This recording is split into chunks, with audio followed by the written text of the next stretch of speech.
What's going on, guys? Welcome back to the channel, and we're back with our Icebear Champion that we're building for the Great American Monkey 1000. Sorry, I skipped a week on you. I was waiting parts, and I wanted to have enough stuff where I could go through and make some meaningful content for you. So we've got what we've been waiting on, and we're going to jump right into this and get some stuff done today.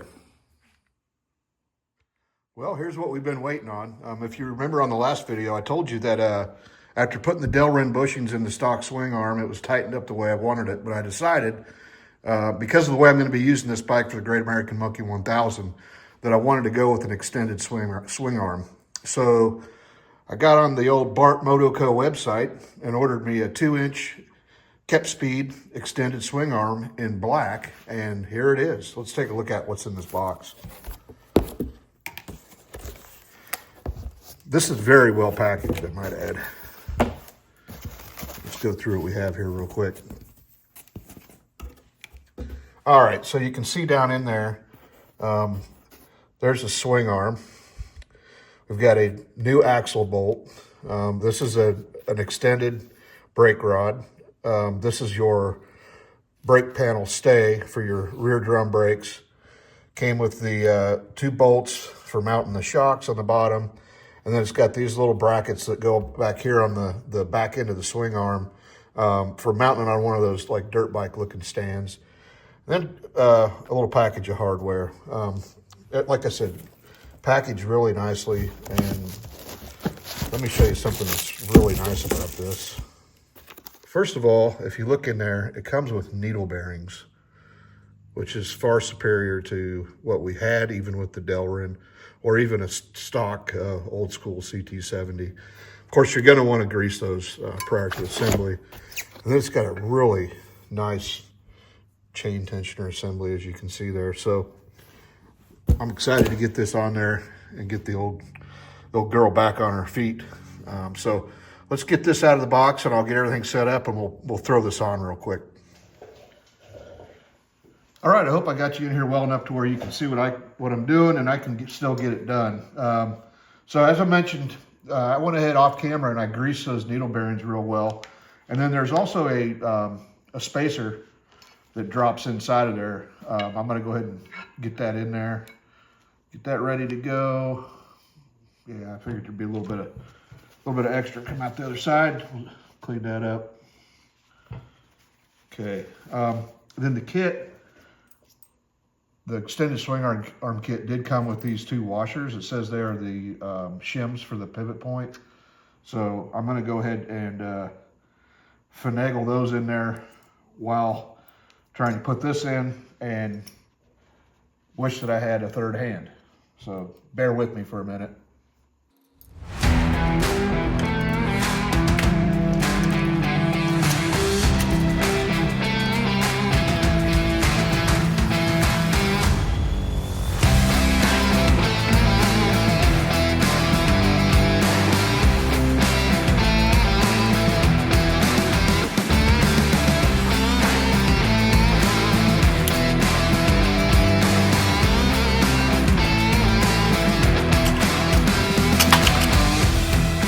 Okay, as you saw, I struggled a bit with that, and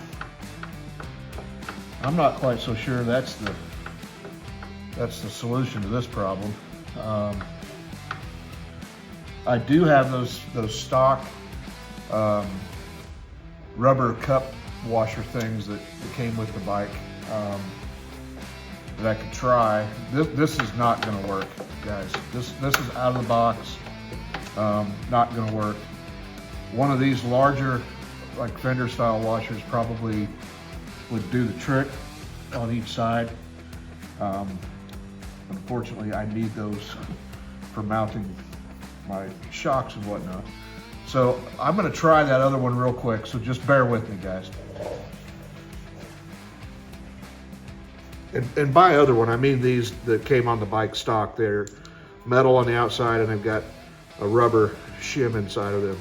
I'm gonna attempt to throw those on real quick and then I'll let you know how that goes. All right, turns out my first ink was correct. These did not work, they're too thick. And what I did need was one of these on each side, which are the exact same washer stack that comes on your shocks when you get the bike. So I realized that I do have some of these extra in my parts bin.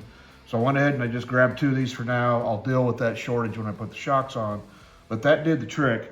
Let me zip this on here real quick and I'll show you what we're working with.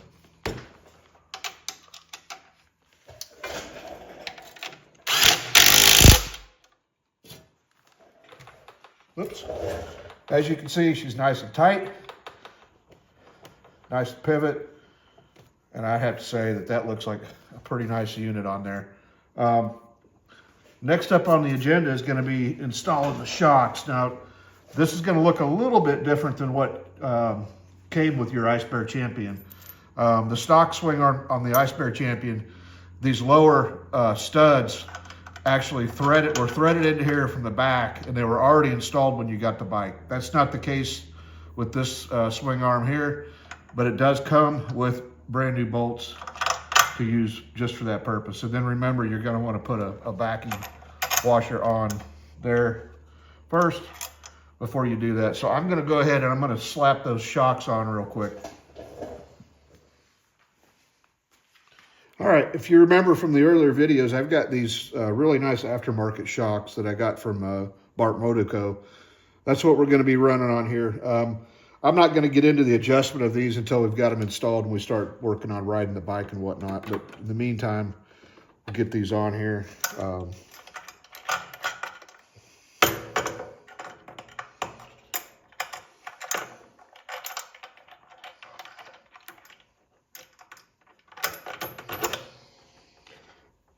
The kit for the swing arm also came with a self-locking nut that goes on the bottom here. And I understand why, because the bolt's a little different length, and the stock acorn nuts may bottom out before you get this tightened. And also, you know, I kind of like the idea of having a self-locking nut on there, so just adds a little more security. So this is the nut's a 15, the bolt head is a 14. I'm going to zip those on real quick.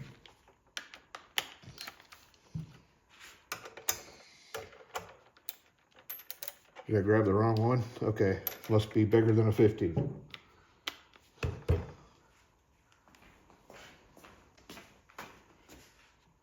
All right, I got that wrong. It's actually a 17. Try that again.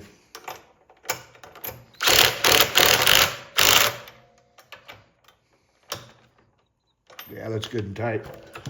All right, so we got our top shock on, or the top of the shock on. Whoops. Looks like it may have popped out of, when I tapped on that, it looks like I popped that bushing out. Let me fix that up real quick, guys. All right, guys, take 2 on the rear shocks. I kind of screwed that up. Got everything figured out. I went ahead for now. This top up here is just snug. And if you remember, the mounting point for the rack, the rear rack still has to go up in here. And of course, because that's not there, this acorn nut actually has bottomed out before it's even gotten tight. Don't worry, I'm not gonna write it like that, but that just gives you kind of a rough idea of the install for the shocks. It's no different for any other shocks. I just wanted to kind of showcase these nice ones that I got from BartMotco. I'm gonna throw that other one on there real quick. I won't bore you with that. And then we'll jump right into getting the rear wheel installed. All right, guys, got you up in the business here. We're gonna go ahead and throw this back wheel on. I want to point out a couple things. When you tore things down before, you would have had 2 axle spacers on your rear axle. One is thicker than the other, and that one goes on the sprocket side of the hub, and she'll actually kind of press into that seal. See how that goes in there? All right, and then if you want to try it, you can. You'll see that one doesn't stick out as far. So the thick one goes on the sprocket side. And for me, kind of the beauty of having this jack that I used, I was able to jack up the bike to where the axle is pretty much just going to slide right in for me. So let's get this tossed together. The shorter or less thick spacer goes over here on the brake side.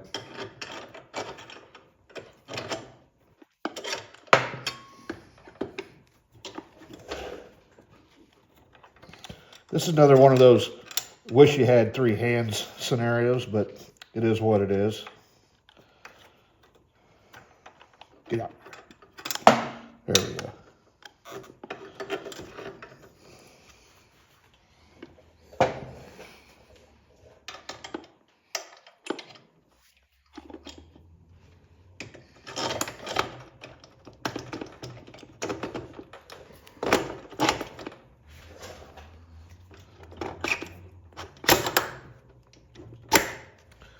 And there she is.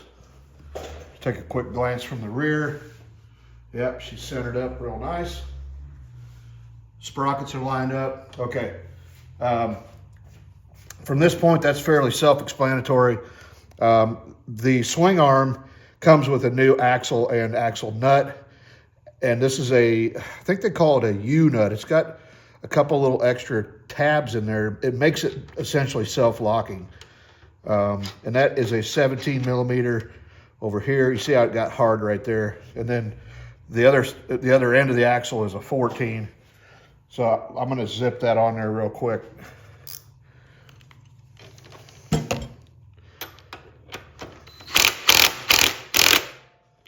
All right. And then the other thing I did, because obviously we still need to cut a chain for this. The chain that came off of here is not going to be long enough. Not going to go through that on the video. I think everybody knows how to do that.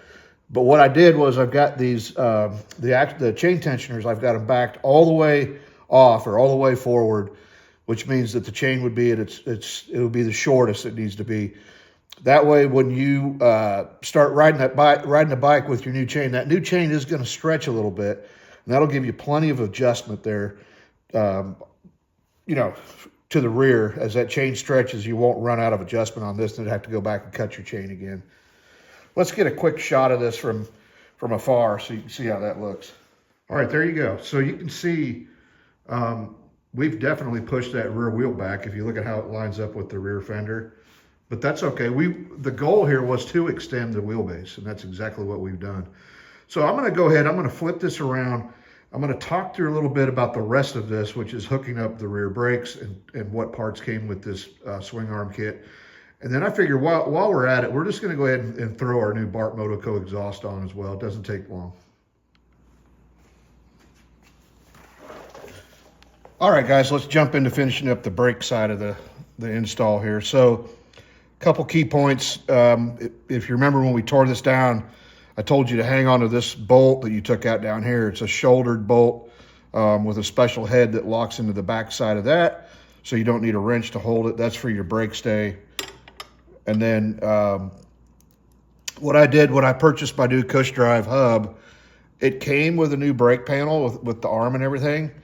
I didn't use that. I reused the one that came on the bike because I knew that the brake lever here was already clocked to the correct position. Just figured that's one less thing I had to worry about. And then I discovered where the front of the brake stay mounts, it looks like this bolt is extremely long that came with the kit. And I'm sure it's fine. It was probably it was intended to be installed from the backside. Well, you can learn from my mistake. Now that I've got a wheel on there, I can't fit that in there. I could put it in this way, then it literally gives me like just a little more than a 1/4 inch clearance between the end of that bolt and the tire. And that's not happening. I'm not doing that. So what I'm going to do is this bolt is 30 millimeters long and it's an M10 bolt. I'm going to go get me, I don't have it now, but I'm going to go get a 25 millimeter and then I'll be able to bring it in from the back and then everything will be fine. And plus I won't have a bunch of threads sticking out even on the outside, just because it doesn't look pleasing to me. But in the meantime, I'm going to go ahead and just kind of mock this up and show you guys what this all looks like.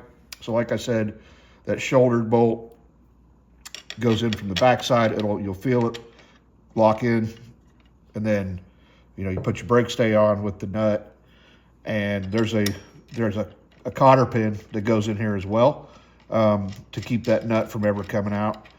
Once I finalize the installation on this, I'll make sure that I put that in there. But you see how that comes right up. You may have to rotate this a bit to get it to line up. For now, I'm just running the bolt in from the outside, and I'm going to go ahead and stick the hardware on. It did come with a nice locking nut But again, this is going to get redone at a later date before I finalize all this. I'm mainly just putting this together now so I don't lose any of the hardware. I'm not planning to ride the bike today, so if I could even get that started. It's pretty tight back there. There we go. Oh, maybe. All right, we'll screw with that later. You get the idea of it. Put this bolt in before you mount your tire, and then go ahead. You can bolt the top of the brake stay on at that point in time. And then the other thing that came with the BartMotto Kepspeed swing arm kit was a longer brake pedal arm. Common sense tells you that we've added 2 inches to this, so the stock one's not going to be long enough. So that's nice that they included that as well. Again, you know, I've still got to remove the old one, but you can see the difference there. It is literally like 2 inches. I'm going to put this brake pedal on later, not doing it right now. And I'm pretty sure you guys are capable of figuring that part out. So for now, we're done with the rear. I'm very happy with how it's turning out so far. I'm happy that I went with the 12-inch rims. I'm happy that I went with black rather than the polished aluminum. I think it really ties in well with the black frame of the bike and the black swing arm. So since I'm on this side of the bike working on it, I'm going to go ahead and I'm going to throw my BartMotCo exhaust on and talk about that a little bit while we're doing it. All right, guys, let's talk a little bit about this BartMotCo exhaust. You know, I've used this before, and I can't rave enough good things about it in terms of quality and completeness of a kit. And I mean, who can argue that that's not going to look good on this bike? It's a shame this isn't a show bike, because it sure is shaping up to be one. But I want to talk just real quick about what comes with the kit. Obviously, you get this. And then what I like is they also include this extension piece that goes up here on the upper shock mount that would come on any normal, you know, factory CT70 from the early days. That spaces your muffler out away from the shock. If you look at the stock muffler we took off of here, that bracket has like a dog leg that pushes it out. This is what used to be there in place of that. It comes with a nut that goes on there, and then it comes with a new exhaust gasket, which is nice, and then it comes with new nuts for mounting the exhaust to the head. So let's get this sucker slapped on here, because I don't know about you, but I'm excited to hear how this little 125 sounds with this on there. All right, I hope I got you in a good spot here where you can see. One note I want to make, when I talked about how the kit came with a new exhaust gasket, make sure you pop the old one out of the head. It'll be right up in here. Any, you know, little pick or whatever, that's all you need. And then if you find yourself having trouble getting the new one to stay inside the exhaust port while you're installing the exhaust, take a dab of grease, stick it on there on the new one, pop it up in there. That'll hold it in. It won't hurt a thing. That'll burn off the first time you start the motor, and you'll be fine. Not a whole lot of science involved with this. You just got to remember you're trying to get two things, really three. You got two studs here, and then you've got your stud up on the shock mount. I've already put that little extender piece on there that I talked about. And I've got my two nuts here for the head ready to go. So this should be a fairly straightforward process if all goes as planned. And it looks like it's going to be. So get these started on here.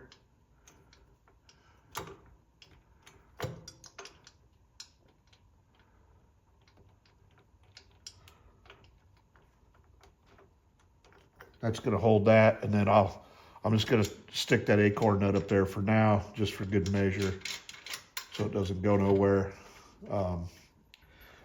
So there you go. Isn't that a nice looking piece on there? I won't bore you with the tightening of the flange nuts and whatnot. I do want to point one thing out, and I think BartMotCo even puts it on their website. When you buy one of these, it's a good idea to go through and double check the tightness of the hardware that holds this shield on. Every single one of these I've found, they're loose. I don't know what the deal is, if it's just not part of their QC process to check that or what, but Always can't hurt to just go through and check. Be ashamed to lose one of those and then not be able to match it later. So off camera, I'm gonna get this thing squared away, and then we're gonna do a first start video, see how she sounds.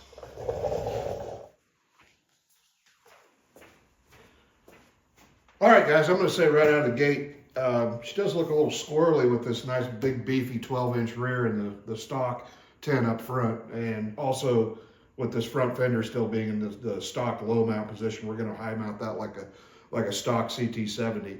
And then I did, before I rolled the camera, I did a quick cold start on it, and as I was afraid, putting this freer flowing pipe on here, it is extremely lean. And that's with the Nibby 22 carburetor running straight out of the box with the jets that it comes with from the factory. So I'm gonna have to sort that out. And for this startup, I'm just gonna leave it on choke. That way it's not spitting and sputtering around. So you get an idea of what it sounds like.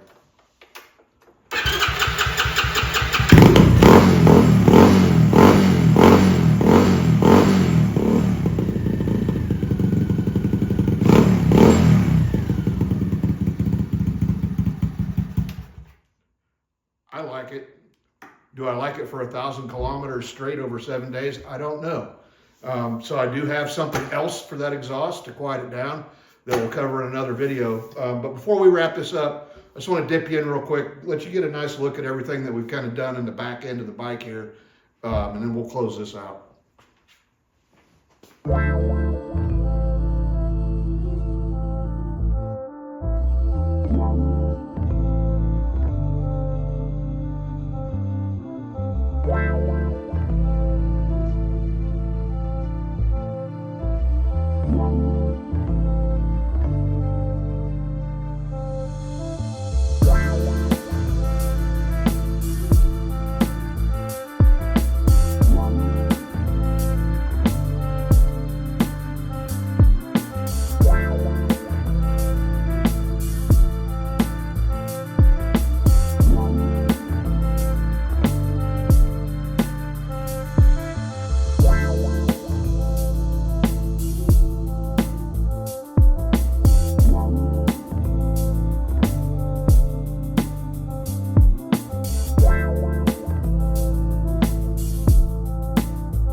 All right, guys, that's going to wrap it up for today. Obviously, I've left a few loose ends I've got to tie up with putting the braking system back together and, you know, dialing in the bolting up of the shocks on the top and the jetting of the carburetor. I know a couple of you have asked me in the comments about how that 22 millimeter out of the box worked with the BartMotocO exhaust. Like I told you at the time, I don't know, but I do now. She's running lean, so I'll try to get back with you all on that and let you know what jet setup and needle height I end up going with, just to make things a little less painful on your end if you go with the similar setup. But I think that's going to do it. As always, thanks for watching. If you're not subscribed, think about it. It doesn't cost you a thing, and we'll see you on the next one.